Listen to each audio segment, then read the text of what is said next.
సమయం అర్ధరాత్రి 1 గంట.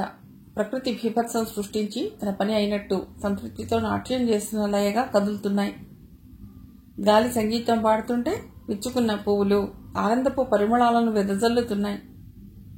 సరిగ్గా ఆ సమయంలో రఘురామయ్య గారి సుపుత్రుడు వాణీనాథం తూలుతూ వచ్చి తడిక దోసుకుని లోపలికి నడిచాడు. అతని వయసు 25 పైన 30కి తక్కువ ఉంటాయి.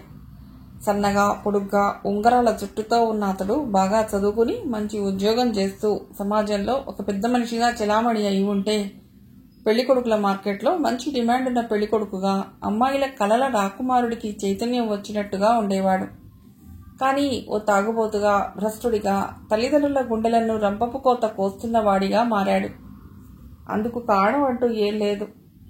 పండితుడికి పండితుడే కొడుకుగా పుట్టనట్టు ఉన్నత భావాలున్న తండ్రికి అలాంటి ఉన్నతుడే కొడుకు కావాలని రూలేం లేదు. అందుకే వాణీనాథం అన్ని వ్యసనాల పుట్టగా మారాడు. అతడిని మంచివాడుగా మార్చుకోవటానికి అన్ని రకాలుగా ప్రయత్నించిన ఆ దంపతులు అతనింకా మారడని తెలుసుకుని మౌనంగా భరిస్తున్నారా బాధని, పెదవి విప్పి ఎవరికీ చెప్పుకోలేని ఆ వ్యధని.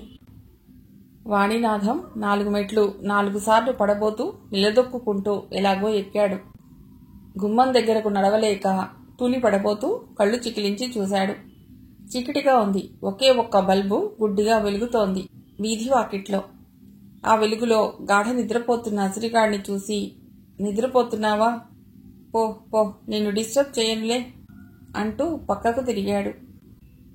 నులక మంచం కాలికి తగిలింది. బాధగా మూలిగాడు. తూలి పడబోయి నిలదొక్కుంటూ మళ్లీ అలాగే తూలుతూ పెరటి వైపు నడిచాడు. అతడు మంచం గమనించలేదు.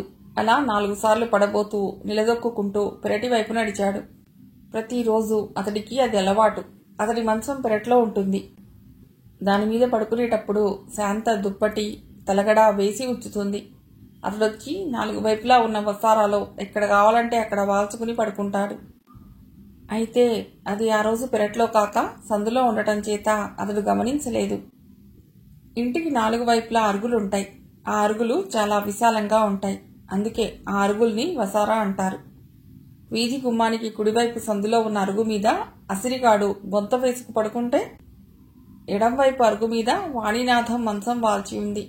ఎడమ నుండి పెరట్లోకి సన్నటి సందు ఉంది. ఆ సందు మొదట్లో జాజి పందిరుంది. ఆ స్థలం చిన్నది కావటం వీధి వాకిలి పెరటికి పెద్ద అడ్డం ఉండదు.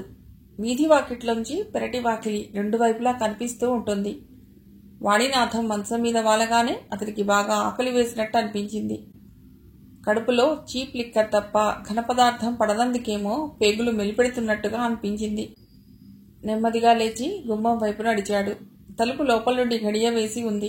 శాంత వీధి వైపు తలుపు లోపల నుంచి గడియ వేస్తుంది గాని పెరటి వైపు జార వేస్తుంది. ఒక్కోసారి రఘురామయ్య ఏ అర్ధరాత్రో రైలొస్తోందని బయలుదేరుతాడు.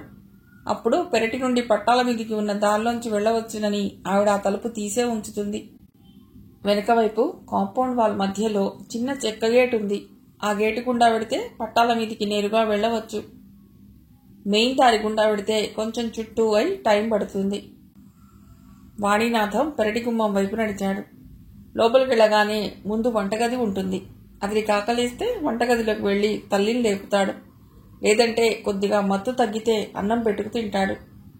రోజులాగే వంటగది గుమ్మం వైపు నడుస్తూ ఆగిపోయాడు. పెరట్లో నవారు మంచం, దానిమీద నుండి వినిపిస్తోన్న గురక. ఏమిటి నాన్నగారు ఈవేళ నా మంచం మీద పడుకున్నారు? వెనక్కి తిరిగి అరుగు దిగి తూలుతూ మంచం దగ్గరికి నడిచాడు.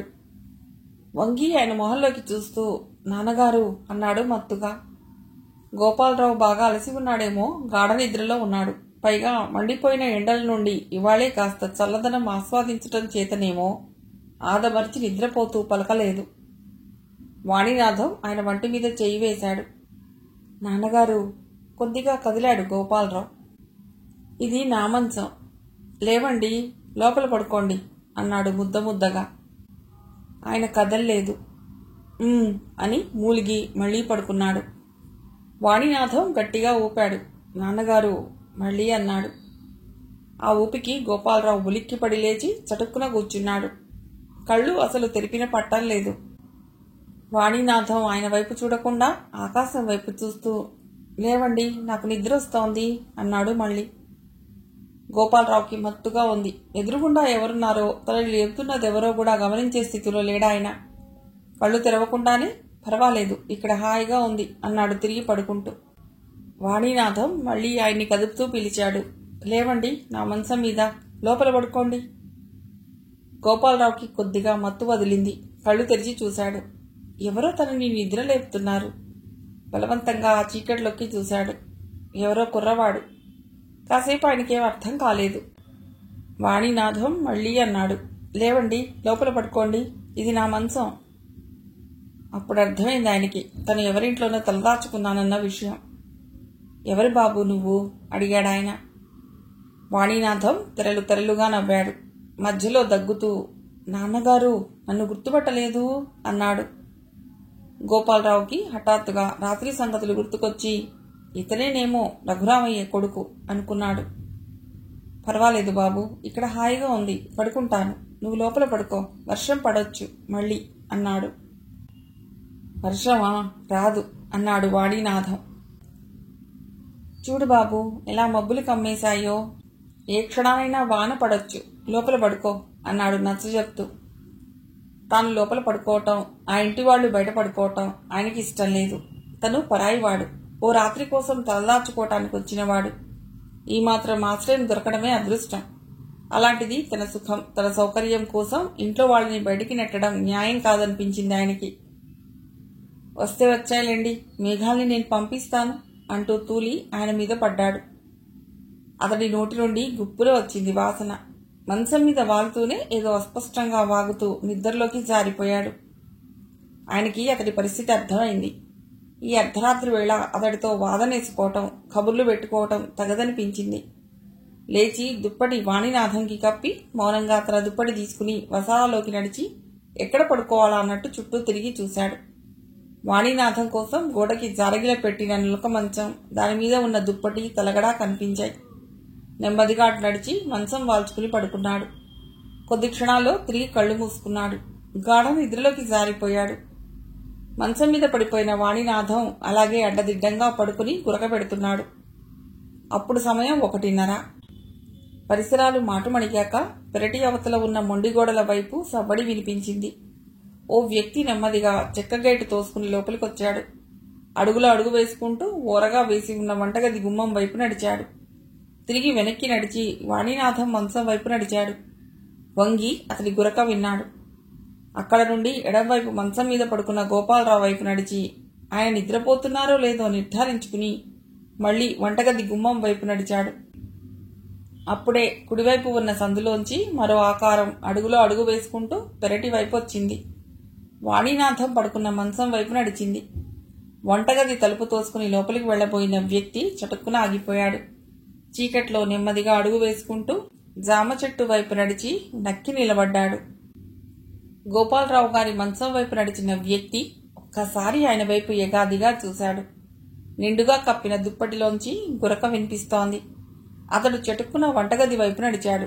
ఏమాత్రం సంశయం లేకుండా లోపలికి వెళ్లాడు. అతడు అలా వెళ్లగానే జామ చెట్టు వెనకాల నక్కి నిలబడిన వ్యక్తి తిరిగి మొండిగోడల వెనక్కి వెళ్లాడు. లోపలికి వెళ్లిన వ్యక్తి ఎప్పుడు బయటికి వస్తాడా అని ఎదురు చూస్తూ. తెల్లవారింది. పక్షుల కిలకిలా రావాలతో ప్రకృతి సందడిగా మారింది. దూరంగా ఎక్కడో కోడి కూసింది. దాని వెంటనే రైలు వస్తున్న సూచనగా కూత వినిపించింది. రఘురామయ్య చివ్వున లేచాడు. రైలొస్తోంది. గబగబా చొక్కా తుడుక్కుని వీధి వాకిలి తలుపు తీసుకుని వసారాలోకొచ్చి, అసిరి లేవరా, బండొస్తోంది అని అసిరిగాడిని లేపటానికి వాడు పడుకున్న దగ్గరికొచ్చాడు. పక్క ఖాళీగా ఉంది. అసిరిగాడు లేడు. వెధవ, తెల్లవారనివ్వడు. చెంబు తీసుకుని వెళతాడు. విసుక్కుంటూ పెరట్లోకి నడిచి తడిక వెనక్కి వెళ్లి కాళ్ళు గడుక్కుని వేప చెట్టు కొమ్మ ఒకటి తెంచి దాన్ని 2 ముక్కలుగా చీల్చి ఓ ముక్క నోట్లో పెట్టుకుని నములుతూ గేటు వైపు వెళ్లబోతుండగా హఠాత్తుగా గుర్తుకొచ్చింది తనింట్లో రాత్రి ఓ బాటసారికి ఆశ్రయం ఇచ్చిన సంగతి. అబ్బో, టైం అయిపోయింది, బస్సొచ్చి వెళ్ళిపోయి ఉంటుంది, ఈయన్ని లేపాలి గదూ అనుకుంటూ వెనక్కి మళ్లీ పెరటి వైపు నడిచాడు. నవారు మంచం ఖాళీగా ఉంది. బొంతా దుప్పటి మంచం మీద నుండి ఎవరో లాగి వదిలేసినట్టుగా వేలాడుతున్నాయి. తలగడ పూర్తిగా కిందపడిపోయింది. ఈ పెద్ద మనిషి వెళ్ళిపోయాడా ఏమిటి? అయ్యో, సంచి మర్చిపోయినట్టున్నాడే.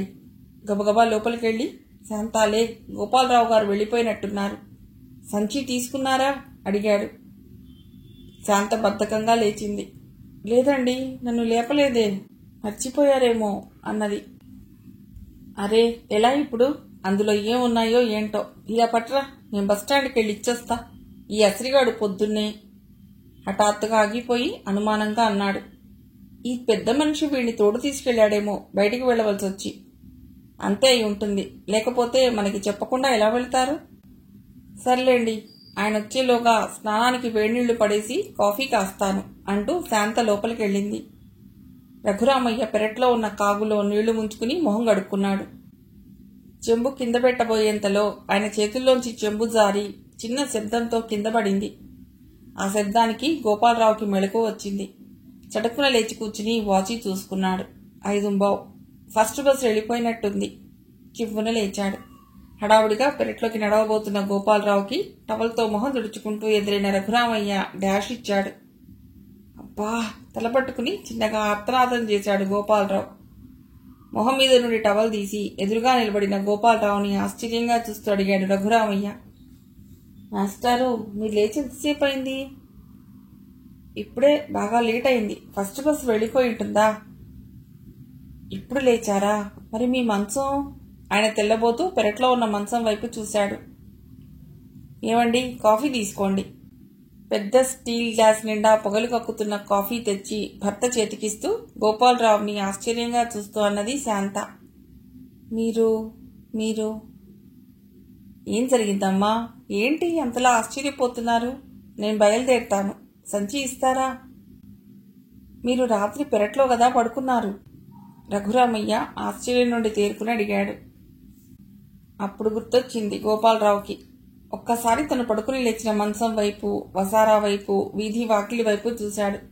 ఏదో గుర్తు తెచ్చుకుంటున్న వాడిలా అన్నాడు. అవును, రాత్రి నన్నెవరో లేపి వసారాలో పడుకోమన్నారు. లేచాను. అతడు బహుశా మీ అబ్బాయి అయి ఉంటాడు. మా అబ్బాయా? శాంత అనుమానంగా చూస్తూ, అంటే పెరట్లో పడుకున్నది మావాడా? అప్పుడే లేచాడా? వీడింత త్వరగా లేవడే. గబగబా పెరటి వైపు నడిచింది. మంచం ఖాళీగా ఉంది. ఏమండి, అబ్బాయి లేడు అన్నది గాబరాగా. మంచం ఖాళీగా ఉండటం చూసి గోపాలరావు గారు వెళ్ళిపోయారనుకున్నాను. అయితే అక్కడ వాణి పడుకున్నాడా? ఏమిటో ఇవాళ అయ్యగారు ఇంత పొద్దున్నే లేచి ఎక్కడికి వెళ్లారో అన్నాడు రఘురామయ్య. అదే నాకు అర్థం కావటం లేదు. ఎండ చురుమనేదాకా పడుకునేవాడు. మనం లేపకముందే లేచి ఎక్కడికి వెళ్ళాడో. సరేలే, ఏదో అవసరానికి వెళ్ళుంటాడు. బయట నానా గడ్డి తింటాడుగా. కాఫీ కాచు అని శాంతకి పురమాయించి, మాస్టారు, ఫస్ట్ బస్ వెళ్ళిపోయింది, మొహం కడుక్కోండి, కాఫీ తాగెడుదురు గాని. నేను ఈలోగా ఓసారి స్టేషన్కి వెళ్ళొస్తాను, బండి వచ్చేస్తుంది అంటూ బయటికెళ్ళిపోయాడు. గోపాలరావు బావి దగ్గరికి వెళ్ళాడు. శాంత పాలు పొయ్యి మీద పెట్టొచ్చి వాకిలి ఊడ్చి కళ్ళాపు చల్లింది. గోపాలరావు మొహం తుడుచుకుంటూ వచ్చేటప్పటికి ముగ్గు వేయటం పూర్తి చేసి లోపలికి వెళ్ళింది. గోపాలరావు లాల్చి ధోవతి సరిచేసుకుని కూర్చున్నాడు. శాంత కాఫీ గ్లాస్తో వచ్చింది. అమ్మా, సంచి ఇస్తారా అడిగాడు గ్లాస్ అందుకుంటూ. అలాగే, ఇప్పుడే తెస్తాను. శాంత లోపలికి వెళ్ళింది. మసిలిపోతున్న కాఫీ ఊదుకుంటూ సిప్ చేస్తూ వీధి వాకిలి వైపు చూస్తూ కూర్చున్నాడు. ఆయన కాఫీ తాగడం పూర్తి చేసి గ్లాసు కిటికీలో పెట్టి అమ్మా అని పిలిచాడు. శాంత కొన్ని సెకండ్ల తర్వాత బయటికొచ్చింది. ఆమె మొహంలో గాబరా, ఆందోళన స్పష్టంగా కనిపిస్తున్నాయి. కళ్లలో భయం, నుదుటి మీద ముక్కు మీద చిరుచెమట. సంచి ఇస్తారా అమ్మా? వినయంగా అడిగాడు గోపాలరావు. అది ఇప్పుడే ఇస్తాను అంటూ లోపలికి వెళ్ళింది. ఆమె గుండెల్లో రాయిపడింది. సంచి పెట్టిన చోటు లేదు. బీరువాలో, బట్టల అడుగున, మంచం మీద, పరుపు కింద, పాత బట్టల పెట్టే. ఒక్క రాత్రిలో ఎక్కడని పెట్టగలదు? తను గుర్తుగా జాగ్రత్తగా అడగ్గానే ఇవ్వటానికి వీలుగా బీరువా మీద పెట్టింది. కానీ ఇప్పుడు ఆ స్థలంలో లేదు. భర్త ఎక్కడన్నా దాచాడేమో, అందులో డబ్బుంది కదా అని బీరువా లోపల వెదిగింది. బట్టలన్నీ తీసింది. వంటగది కాక ఉన్న ఒక్క గది అంగుళం వెతికింది. 10-20 నిమిషాలు గడిచాయి. అరగంట అయింది. గోపాలరావుకి కంగారు మొదలైంది. ఏంటి ఈవిడ నా బ్యాగ్ ఇవ్వడానికి ఇంత తాత్సారం చేస్తోంది? పనిలో ఉందా? స్నానం చేస్తోందా? కాలకృత్యాలకెళ్ళిందా? ఆయనకు అర్థం కాలేదు. స్టేషన్ నుండి రైలు కూత వినిపించింది. అమ్మా! గుమ్మంలోకి తొంగి చూస్తూ పిలిచాడు. శాంత పలకలేదు. ఆవిడ వెతుకుతూనే ఉంది. చీరలన్నీ మడతలు ఊడదీసి, పేపర్లన్నీ తీసి, పరుపు లాగేసి, పాత బట్టల పెట్టి బోర్లా వేసి, ఇల్లంతా భీకరంగా చేస్తూ వెతుకుతోంది. బ్యాగ్ కనిపించలేదు. ఆవిడ కళ్ళ నుండి నీళ్లు గారుతున్నాయి. ఈయనొచ్చేస్తే బావుండు. దేవుడా, ఏమిటి పరీక్ష? బ్యాగ్ ఏమైంది? ఈ పెద్ద మనిషికి సమాధానం చెప్పాలి. ఆవిడ కాళ్ళు చేతులు వణికిపోతున్నాయి. బయట నుండి గోపాలరావు ప్రతి 5 నిమిషాలకి అమ్మా అని పిలుస్తున్నాడు. రైలు కూతబెడుతూ వచ్చి ఆగిన శబ్దం వినిపించింది. శాంత గబగబా పెరట్లోకి వెళ్ళింది. నవార మంచం మీద నుండి కిందికి వేలాడుతున్న బొంత తీసి మడత పెట్టబోతూ ఉలిక్కి పడింది. బొంత మీద చుక్కలు చుక్కలుగా రక్తం. కెవ్వుమని అరిచింది. గోపాలరావు కంగారుగా పరిగెత్తుకొచ్చాడు. అమ్మా, ఏమైంది? శాంత దగ్గరగా నడిచాడు. శాంత వణికిపోతూ బొంతవైపు చూపించింది. రక్తం అన్నది. రక్తమా? ఆయన బొంత తీసి చూశాడు. చుక్కలు చుక్కలుగా రక్తం ఎండలేదు, ఇంకా పచ్చిగా ఉంది. ఎక్కడిది రక్తం? ఎవరొచ్చారు? అడిగాడు ఆయన. తెలీదు. పట్టాలకు అడ్డంబడి పరిగెత్తుకుని వచ్చాడు అశ్రీ. ముచ్చెమటలు పోసిన మొహంలో కంగారు, భయం, దుఃఖం. అమ్మగారు, అమ్మగారు అంటూ అరవసాగాడు వస్తూనే. గోపాలరావు అతడి దగ్గరకు నడిచి, ఏం జరిగిందిరా అశ్రీ అని అడిగాడు వాడిని కుదుపుతూ. మరి మరి అబ్బాయి గారు, అబ్బాయి గారు. శాంత సమాధిలోంచి లేచిన దానిలా చివ్వున వచ్చింది వాడి దగ్గరకు. అబ్బాయి గారేది? ఎక్కడున్నారు? వాడు బోరుమన్నాడు. ఏం జరిగిందిరా? అసహనంగా అడిగింది శాంత. అబ్బాయి గారిని ఎవరో చంపేసినారమ్మా, గొల్లుమన్నాడు. శాంత బాబూ అంటూ కుప్పగూలిపోయింది. గోపాలరావు స్థాడుపై నిలబడిపోయాడు. ఏమిటిది? ఏం జరిగింది? తను బయలుదేరిన వేళా విశేషం బాగాలేదా? తన బ్యాగ్ ఏమైందో ఈవిడు ఇవ్వలేదు. ఇప్పుడు ఈ అరిష్టం. భగవంతుడా, ఏమిటి అగ్ని పరీక్ష? నేను ఇక్కడి నుండి బయటపడతానా? ఆయనకంతా అయోమయంగా అనిపిస్తోంది. కళ్ల ముందంతా మసక మసగ్గా అస్పష్టంగా అనిపించసాగింది. అయ్యగారేరా? గొంతు పెగుల్చుకుని అడిగాడు. శవం దగ్గర కూర్చుని ఏడుతున్నారండి. అమ్మగారిని తీసిరమ్మన్నారు. శాంత విసురుగా లేచింది. లేదు, నా బాబు చచ్చిపోలేదు. లేదు. దేవుడా, ఏం జరుగుతోంది? పదండి, నా కొడుకును చూసుకోవాలి. నన్ను అక్కడికి తీసుకెళ్ళండి. హిస్టీరిక్గా అరవసాగింది. గోపాలరావు ఆమె దగ్గరగా నడిచి, ఊరుకోమ్మా, పదండి వెడదాం అంటూ ముందుకు దారి తీశాడు. అసిరి శాంతని పట్టుకుని పట్టాలకేసి నడిపించసాగాడు. పూర్తిగా తెల్లవారింది. శాంత, రఘురామయ్య కొడుకు శవం దగ్గర కూర్చుని గుండెలదిరేలా ఏడుస్తున్నారు. అసిరిగాడు మొహం మీద తువాలి కప్పుకుని బిగ్గరగా ఏడుస్తున్నాడు. గోపాలరావు అచేతనుడై జరుగుతున్నదేమిటో అర్థం కాని వాడిలా శిలాప్రతిమలా నిలబడిపోయి అందర్నీ చూస్తున్నాడు. ప్లాట్ఫామ్ మీద చిన్న చిన్న వ్యాపారాలు చేసుకునే పల్లీల పశుపతి, సోడాబడ్డీ వీరన్న, 2-3 కూలీలు, మరో 4 ప్రయాణికులు, రఘురామయ్య పరిచయస్తులు, స్నేహితులు, ఊరివాళ్లు అందరూ అక్కడ పోగయ్యారు. వాణినాథం తల మీద పెద్ద బండరాయి మోది చంపారెవరో. మొహం మీదికి కారిన రక్తంతో శవం భీకరంగా ఉంది. తెల్లటి దుప్పటి కప్పారు. 2 కానిస్టేబుల్స్ ఇన్స్పెక్టర్ కోసం ఎదురు చూస్తూ నిల్చున్నారు. ఎవరికీ అపకారం చేయనోడు. చిన్నబాబు. ఎవరి చేతులకి రోగం వచ్చిందో. దేవుడా, ఎందుకు చంపారో? అందరూ తలో మాట అంటూ ఏడవసాగారు. ఇంతలో దూరంగా జీపు శబ్దం వినిపించింది. కానిస్టేబుల్స్ అలర్ట్ అయ్యారు. కొన్ని నిమిషాల్లో ఇన్స్పెక్టర్ వచ్చాడు, బూట్లు టకటకలాడిస్తూ. వస్తూనే అక్కడి జనాన్ని చెదరగొట్టాడు. రఘురామయ్య దగ్గరగా నడిచి మోకాళ్ల మీద కూర్చుని మాస్టారు అని పిలిచాడు నెమ్మదిగా. ఆయన ఎర్రబడిన కళ్ళతో చూశాడు. ఒక్కసారిగా బర్స్ట్ అయి బోరుమన్నాడు. నా కొడుకు ఎవరికేం అపకారం చేశాడు ఇన్స్పెక్టర్? ఎందుకిలా చేశారు? ఇన్స్పెక్టర్ కూడా కొంచెంసేపు మౌనంగా ఉండి అన్నాడు. నాకు అదే అర్థం కావటం లేదు. మన ఊళ్ళో ఇలాంటి పనులు చాలా అరుదుగా జరుగుతాయి. ఎప్పుడో 6 ఏళ్ల క్రితం ముఠా తగాదాల్లో కొట్టుకు చచ్చారు. పక్క ఊళ్ళో ఆ శవాలు తీసుకొచ్చి ఇక్కడ పడేశారు. కానీ ఇలా జరగటం మొదటిసారి. మన ఊరి వాళ్ళెవరూ ఇంత దారుణాలు చెయ్యరు. ఎవరో అపరిచితులు వచ్చి ఉంటారు మన ఊరికి. ఎవరై ఉంటారు? శాంత చివ్వున తలెత్తింది. అపరిచితులా? ఆవిడ నిప్పులు కురిసే నేత్రాలతో వెనక్కి తిరిగి చూసింది. కొన్ని క్షణాలు అలా చూసిన ఆవిడ ఉన్మాదిలా లేచి గోపాలరావు లాల్చీ పట్టుకుని గట్టిగా అరిచింది. ఒరేయ్, నిజం చెప్పు. ఎవరు నువ్వు? మా ఊరెందుకొచ్చావు? చెప్పు. నిజంగానే నీ బ్యాగ్లో డబ్బుందా? చెప్పు. ఏమైంది? ఆ డబ్బు ఏమైంది? బ్యాగ్ ఏమైంది? నా కొడుకుని ఎందుకు చంపావు? ఊహించని ఆ హఠాత్ పరిణామానికి గోపాలరావు నిశ్చేష్టుడైనాడు. అమ్మా, ఏమిటి నువ్వనేది? అన్నాడు షాకింగ్గా. రఘురామయ్య కూడా షాక్ తగిలినట్టు లేచి శాంతని పక్కకి లాగుతూ, శాంత, ఏమిటిది? ఏం జరిగింది? వదులు ఆయన్ని. బ్యాగ్ ఏమైంది? అంటూ ఆమెని పక్కకి లాగడానికి విశ్వ ప్రయత్నం చేయసాగాడు.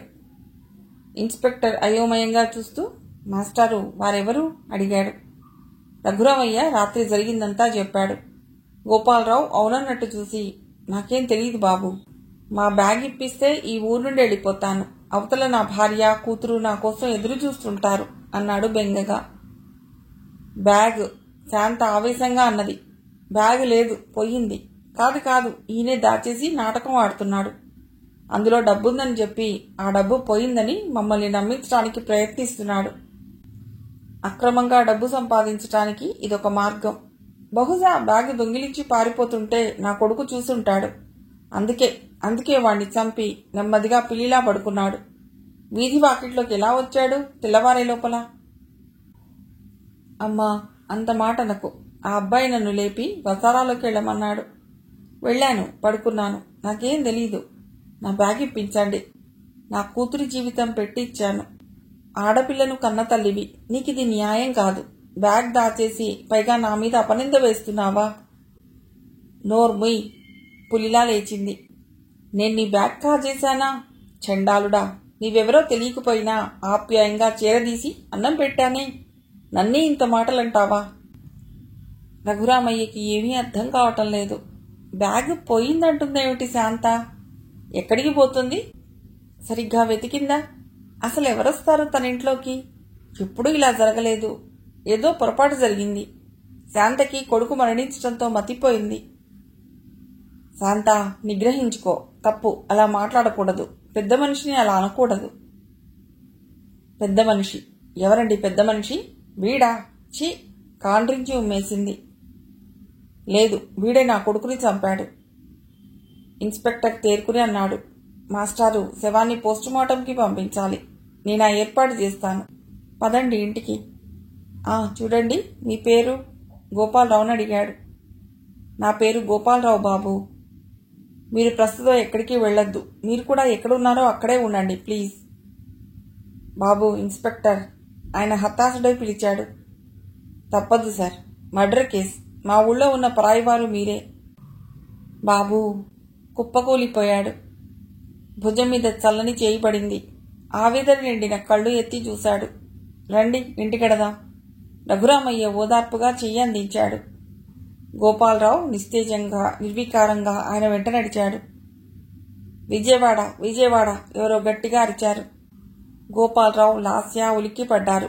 రైలు విజయవాడ స్టేషన్ సమీపిస్తోంది. మనం దిగాలి కదా? లాస్య తన బ్యాగ్ సీట్ కింద నుండి తీసుకుంది. గోపాలరావు భుజం మీద కండువా దులిపి మళ్లీ వేసుకున్నాడు. మంచినీళ్ల బాటిల్లో మిగిలిన నీళ్లు తాగేసి బాటిల్ సీట్ కింద వదిలేశారు. లాల్చీ జేబులోంచి హ్యాండ్ కర్చీఫ్ తీసి మొహం తుడుచుకున్నాడు. మిగతా ప్రయాణికులంతా మూటాముల్లే సర్దుకోసాగారు. ఇదే ఆఖరి స్టేషన్లా ఉందే అన్నది లాస్య. అవును, సమాధానం చెప్పాడు. లాస్య అప్పుడే ఆయన వైపు పరీక్షగా చూసింది. బట్టలు మాసిపోయాయి. 3 రోజులుగా వేసుకున్న బట్టలు. గడ్డం మాసిపోయింది. మొహంలో దైన్యం కొట్టొచ్చినట్టు కనిపిస్తోంది. లాస్య మొహంలో ఆయన పట్ల అంతులేని సానుభూతి పెళ్లుబుకింది. అయితే ఆ హత్యానేరం మీ మీద మోపారా అంకుల్? అడిగింది. నిట్టూర్చాడు. అవునమ్మా.